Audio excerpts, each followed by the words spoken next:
Let's talk about SOE, Supervised Operating Experience in the SF50. What is it? What do you have to do? Why do you have to do it? What can you expect during SOE? Welcome to another real-world SF50 flying video. This one is titled The Ins and Outs of Supervised Operating Experience. Hello, I'm David Weeks. I've been flying professionally for over 50 years, starting as a CFI, then a charter pilot in light twins. I spent time as an air ambulance pilot and a Swearingen Metro, and I worked as a demonstration pilot for the Learjet factory. I had a 35-year airline career flying the 737-200 and 300, the A320 series, and I retired as a Boeing 787 captain. I'm also current CFII. I've got over 675 hours in the SF50, and I'd like to share my SF50 experience with you. Now, there may be other YouTube channels that have glitzier production values than this one. I like to spend my time writing and teaching about the SF50, not doing post-production work. So just imagine this video is like a hangar chat session between friends. First, I do want to say clearly that the procedures in the Cirrus VisionJet airplane flight manual are always controlling. This video is not flight instruction. Approximately 97.2% or more of new SF50 pilots have to do SOE. It's their first turbojet type rating. The entire check ride is done in the SF50 Level D simulator, and the curriculum does not have you do any flying in the real airplane. Hence, SOE is required by FAR 61.64. Now, this FAR has lots and lots of exceptions that don't apply to most new SF50 pilots. But here's the meat of the regulation that does apply. Subparagraph 2. The applicant's pilot certificate will be issued with a limitation that states the name of additional type rating is subject to pilot and command limitations, and the applicant is restricted from serving as pilot and command in an aircraft of that type. And little g. The limitation described under paragraph F2 of this section may be removed from the pilot certificate if the applicant complies with the following. 1. Performs 25 hours of flight time in an aircraft of the appropriate category, class, and if a class rating is retired, and type for which the limitation applies under the direct observation of the pilot in command who holds a category, class, if a class rating is required, and type rating without limitations for the aircraft. 2. Logs each flight, and the pilot in command who observed the flight attests in writing to each flight. 3. Obtains the flight time while performing the duties of pilot in command. And 4. Presents evidence of the supervised operating experience to any examiner or flight standards office to have the limitation removed. Now, that's a stack of stuff that has to be complied with. And I can hear the question now from viewers, isn't there an approved program that allows an SF50 student to bypass SOE and get an unrestricted type rating from the get-go? Well, yes, there is, and I qualified for the SOE bypass program. But this was my 6th type rating, and I had over 17,000 hours of Part 21 jet PIC time. Even so, I still elected to do 2 days of SOE with an experienced SF50 pilot. The vast majority of SF50 owners won't qualify for the SOE bypass program, as the little jet is their first type rating. Embrace SOE as your best opportunity to learn how to fly the airplane correctly in the real world and establish good operating habits. Now, I'm happy to have John Fiscus, an SF50 CSIP, Certified Cirrus Instructor Pilot, here today to chat with us about what doing SOE is like and what the newly typed SF50 pilot can expect during SOE. John is with the Flight Academy and is about as experienced an SF50 instructor as you can find. He's in Seattle and I'm in Flagstaff. Here's a video interview I recently did with John. So, John Fiscus of the Flight Academy, thanks for joining me on Real World SF50 Flying. You've got a lot of experience training guys in the VisionJet, and almost everybody who comes out of Cirrus type rating training is, they got a new type rating, but it's restricted, and they need to do what's called SOE, Supervised Operating Experience. And I don't think a lot of people know what SOE is or what's involved before they get into it, and all of a sudden it's new. And I'd like to chat about it so new Cirrus type rated pilots have some idea what they're looking at. So tell me in a nutshell, what's SOE? What can the student expect to cover? Types of airports, how much time, where they're going. You've done this. Let's share some of your experience. Sure. Yeah. SOE, and sometimes you'll hear people refer to it as mentorship, is a requirement that results from the way that we do type ratings. Mm-hmm. We do them in simulators, and that's under FAR Part 142. And you do the whole training and all the type rating, including the check ride, in the simulator. Never touch a real airplane Right. other than pre-flighting it. Mm-hmm. And so now you need to go get 25 hours in the real airplane. And this is a good thing because our focus during type training is to get you a certificate to pass a Right. check ride. But what we don't cover, because the FAA doesn't require us to test for it, is things like ATC says, I need you to maintain 170 knots until a 5-mile final, or things that we cover during the training but not on the check ride might be, cross that fix on the arrival at this altitude and this airspeed instead of the published one, and how would you change that? And we even do some other fun stuff like nighttime flying. There is no requirement for nighttime operations for the type rating for the check ride, but it's a really good thing. Anybody that's flown at night, which should be everybody passing a type rating, can say it's different. Yeah, it's different enough that there's so much in the ATP ACS, which is the standard of even if you don't have an ATP, you've got to fly the airplane to that level. There is so much that Cirrus has to cover in the sessions devoted to the training and then the type ride that they really don't have the opportunity to do what we're talking about, real world flying. So this is something that you need to get experience at before you're cut loose out on your own. And it makes a lot of sense too from their standpoint. I always tell people this when I'm training them for their instrument or their private. I'm not going to train you everything that I possibly could. I just don't have time. And you, my customer, don't want me to, because your private license will take 250 hours and span 4 months. Yes. And there's a balance between the efficiency of it and the proficiency, efficiency, and we want to balance those two things. And so that's kind of what we're playing into. For some background on to why we're not doing that training, because I know there's probably some people out there that have questions. Well, why don't you do those things?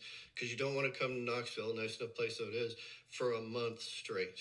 Yeah. You just don't want to. So okay. How long does it take? It's 25 hours. Is it hops time, tack time? What are the requirements that need to be done, and then we can talk more about the kinds of flying that you do to get that experience. I'm smiling because there's what the reg says and then what the reality is of yes. it. And so it is Hobbs time.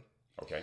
And the requirement says that the type rated pilot with no limitations on their certificate, my role if I'm sitting in the airplane with you, is that I have to observe generic you, the newly type rated pilot, performing the duties of pilot in command. If I am in the airplane, are we going to be talking about efficient ways to do stuff and maybe some cool tricks that I've learned? Absolutely. Sure. But if at any point I have to get involved in, ATC says descend via the powder, whatever, arrival, and you look at me and go, how do I do that? I don't know how to do that. Okay, I have not observed you performing duties of pilot in command during that portion of it. Now we can break that up. It's the 2-hour flight that we just did at Wash because of that. No, but I'm not going to say that you perform duties of pilot in command for that whole time. We colloquially have had, or collectively have had, a few times where somebody hit 25 hours of Hobbs time, because that's what we're logging in the logbooks. But we're unwilling to say all 25 of those hours were performing duties of pilot in command. Yeah. So a person does still have to perform when they are operating the airplane. And it's not just we're going to go have fun, although we do have a lot of fun during these things, because it's whatever we want to do while we're out there. We have a structure, we have a collection of things. Is it safe to say that you're going to be out there for usually 4, maybe 5 days? Yeah. And while it's not flight instruction per se, because you want to watch the other pilot perform the duties of the pilot in command, you're going to go through a briefing about, okay, hey, we're going to get the powder arrival, and let's talk about the buttonology on the G3000 before we get this done. So the guy's not completely caught off guard, like, oh God, I didn't even think about this. It's part of the normal flight planning that you would want to see. Okay, we're going into flight, and we're getting the weather briefing, we're checking the NOTAMs, we're doing the performance profile, we're looking at the runway analysis, we're looking at the climb gradient, we're going to get this arrival, here's how we're going to do this. So at that point, you can just sit back and hopefully the trainee, I guess if that's the right word, is going to be briefed for that day's activities. Even more. How am I want to say this? Even more loose per se. I say, no, that's your job to tell me. Sure. What's our arrival? Where are we going to be on? Okay. How are you going to handle this? I'm not going to brief you how to do it. My expectation is you already know. And you might have a couple of questions, but then you should ask me those questions. And that's what I wanted as a discussion to say, come in and tell me this. And if I find, to your point, this is one we see often. If the runway analysis, our takeoff and landing distances, or crosswind components, density, altitude, especially this time of year, has not been accounted for, now I've got a concern. And if you screw it up, like, oh shoot, you're right, it's an 8,000 foot density altitude with a 16 knot crosswind for the landing, and what's our weight, and how long's the runway, and all of that stuff. Ran into that. Let me move on to another couple of questions. So, you mentioned Tahoe. Also, I know that Telluride is also popular SOE airports. In a nutshell, what kinds of things do you want to have the student experience in the 25 hours of SOE? Because it's a jet airplane, you can cover a lot of ground all over the country in 4 days or 25 hours. Where do you like to take them, or have them take you? Yeah, we'll take each other. We'll let the jet take us there. So first of all, it should be kind of fun. This has nothing to do with FAA anything, of course, but there's good food, good views, cool restaurants, cool hotels. I want to see some of those places. Like, look at what this lifestyle you've now got, and maybe you see some of these hidden gems you never found over there. So now with the more brass tacks of what you're actually asking about, we want to do things that, again, we didn't do a lot of in the sim. What's that going to include? Stuff like high density altitude for real operations. We're going to do mountainous terrain operations. Let's go up into the hills and get that experience. Class Bravo? What about Bravo airports? Absolutely, Class Bravo airports. 210 to 10, 250 to 20, 210 to 10, 170 to 5, as we used to say. That's in the business. Yeah, go fast, go fast, go fast. Preferably some cheap fuel. For those that, many of them, my SOE customers have not heard about CAA or other fuel programs. Okay, yes, that's a good thing to tell them, because CAA is $500 for membership. It paid for itself on my first fill up. CAA, AdFuel, Everest, Titan. Those are some, practical, like, okay, this isn't an SR-22. It's expensive to feed. How can we, help our clients learn how to feed the airplane a little bit more less expensively? Well, and that's a great point too, because maybe we want a tanker fuel. We're stopping in Boise to Jackson Jet Center, which is really cheap fuel. Yes. And we're about to go to Jackson Hole, Wyoming, which is really expensive. It's the opposite. Yeah. So let's find out. But wait, if you don't buy X amount of fuel in Jackson Hole, they're going to bill you extra. So figure out what that is and get your little calculator out. Decide how much you care about the $150 differential. Okay. Good. The new SOE pilot is type rated, but their type rating is restricted. And we, after the interview, when I finish up the video post, I'll discuss what the limitations are. But when you're doing SOE, can you clarify for our viewers, who's the pilot in command? Is this flight instruction? How does the trainee, for the lack of a better word, the SOE pilot, log the time that you're doing? Yeah, they're going to log it as pilot in command. They are pilot in command. And in fact, I'm signing the logbook saying explicitly in the comments section, I observed so-and-so performing duties of pilot in command on this flight. Is that a standard endorsement like you would find for CFI endorsements? It is something that I have found a degree of difference with. Some examiners want to see those words specifically. Some don't care.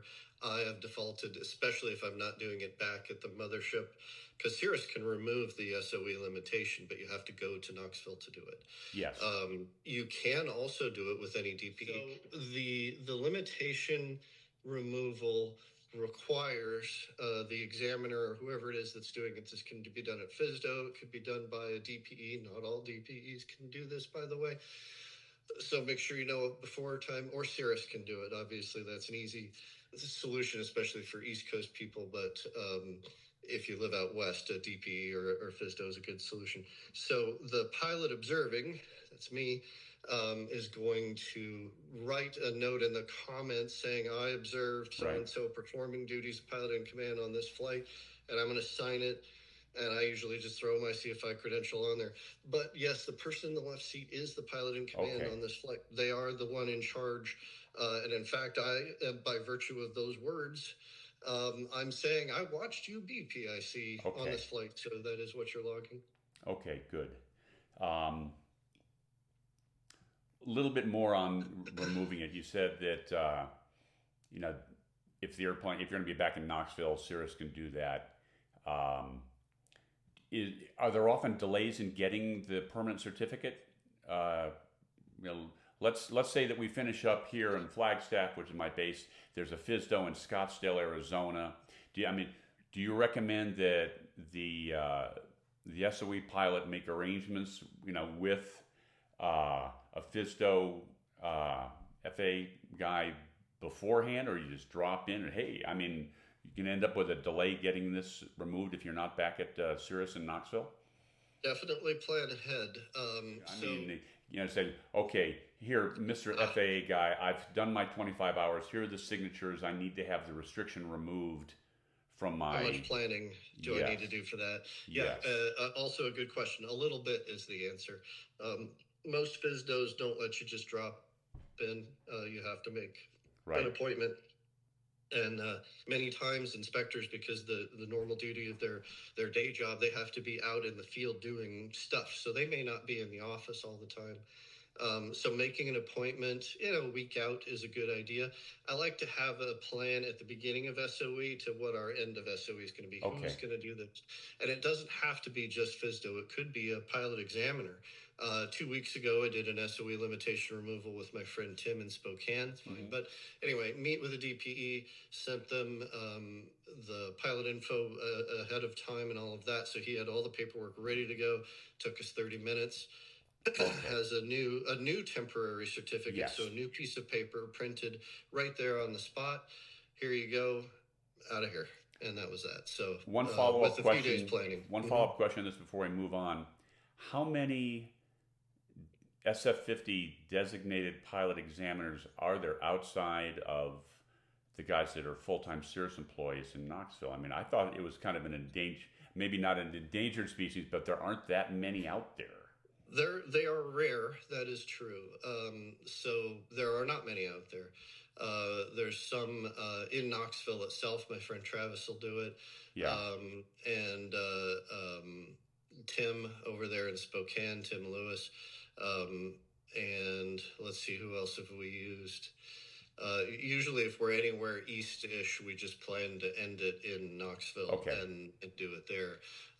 There's more. I'm spacing on the names right now, but you're correct in that there are not a ton of DPEs out there that can do it. Any FSDO can, not necessarily any DPE can, but if you're doing your SOE with somebody like me or any of my colleagues at Cirrus who spend a lot of time doing this, we know people and we know the routine. Yeah, you're connected. And we're definitely this is not part of me observing you performing duties of pilot in command. I'm absolutely going to help facilitate and make sure that limitation removal is as low stress as possible. Good.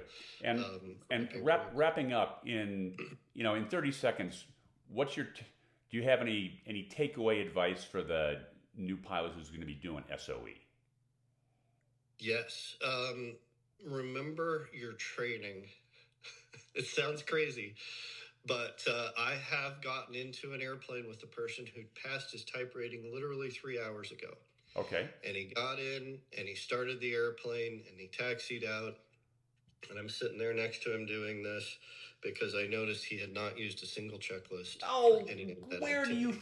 find? Where do these people come from? How did he They get are there? they are among us right now. They walk They're among us. watching Yes. this very podcast. They're in the room with us.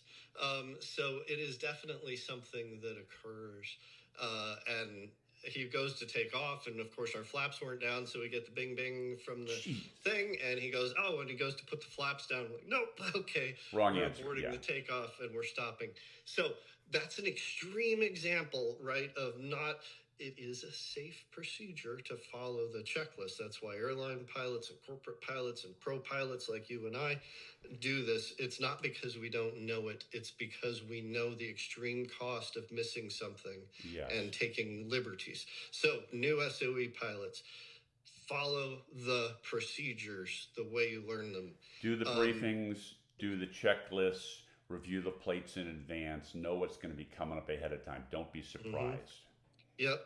Don't take those liberties that you've been taking. That's for piston pilots. It's actually not for piston pilots, but that's what they do. They cheat and they get away with it. Yeah. You're a big boy, big girl now. You're flying this airplane like a jetpack. Yes, because you're up there and 30, 31, you're flying with the big boys. You need to have your act together, and that's the kind of experience that you can get during SOE. You don't do that in the simulator. That's all low altitude stuff. Now is where you learn how you're going to be operating the airplane in the jet environment. Yeah. Well, John, this has been a great discussion. I appreciate your taking the time, and I don't need any SOE, but sooner or later, I'd like to have the chance to go flying with you. Well, I can do your IPC for Jetstream. Okay, good. Oh, newly type-rated jet pilots, do that IPC. Cirrus will pay for the instructor as long as it's one of their people that does Yes, it.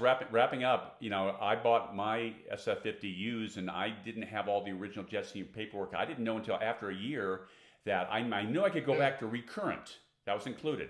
But, as John says, you're entitled to an IPC, fly the airplane on your nickel to wherever you want to go. As long as you're with a Cirrus instructor, that instructor's time is free, and that's great. So, John, again, thanks for taking the time to chat with me at Real World SF50 Flying, and we'll see you out in the air someplace. See you up there. Okay, thanks. Whether someday you hope to get an SF50 type rating or you're actively working on your SF50 type rating, I hope this video helped you learn a little bit more about the ins and outs of supervised operating experience. I'm David Weeks, and thanks for watching this episode of Real World SF50 Flying.